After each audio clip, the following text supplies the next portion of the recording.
ইসলামী bank Bangladesh limited কর্তৃক আয়োজিত আজকে নির্যাতিত কর্মচারীদের থেকে সাধারণ জনগণের উদ্যোগে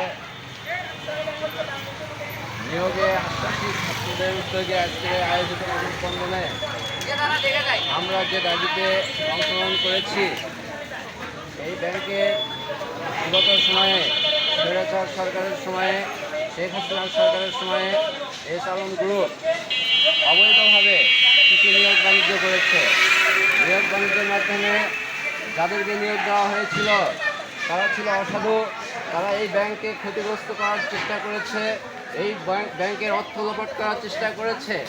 আমরা তাদের এইসব তিক্ত ঘটনার জন্য তীব্র নিন্দা জানিয়েছি, এখনও তীব্র নিন্দা জানাচ্ছি। তাদের এসব ঘটনার জন্য, এসব অবৈধ ঘটনার জন্য আমরা প্রতিবাদ জানাচ্ছি। আমরা চাই অবৈধভাবে যাদেরকে নিয়োগ দেওয়া হয়েছে অবিলম্বে তাদেরকে এই ব্যাংক থেকে প্রত্যাহার করা হোক।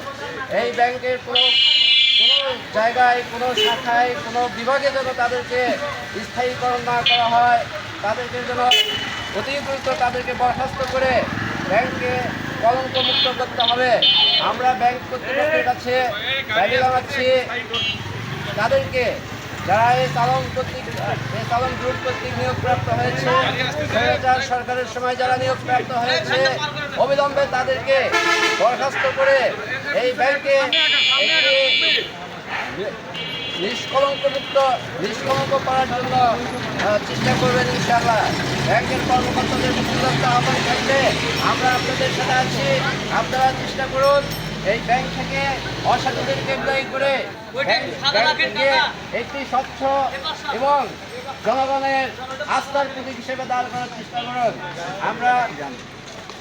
আমরা এই ব্যাংকের যারা বিগত সময়ে স্বৈরাচার সরকারের আগের সময়ে যারা বিগত সময়ে নিয়োগপ্রাপ্ত ছিল পুনরায় তাদেরকে পুনঃস্থাপন করা হোক।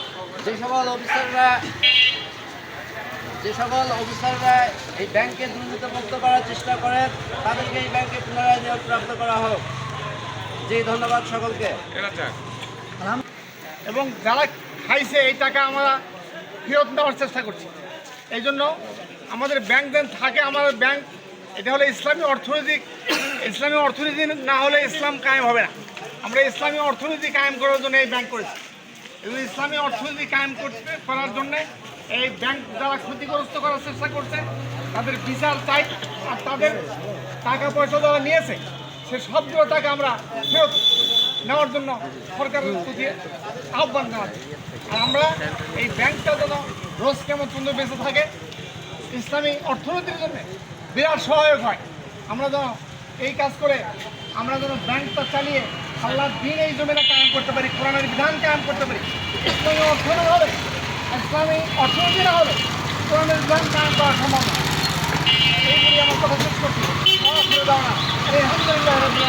আসসালামু আলাইকুম।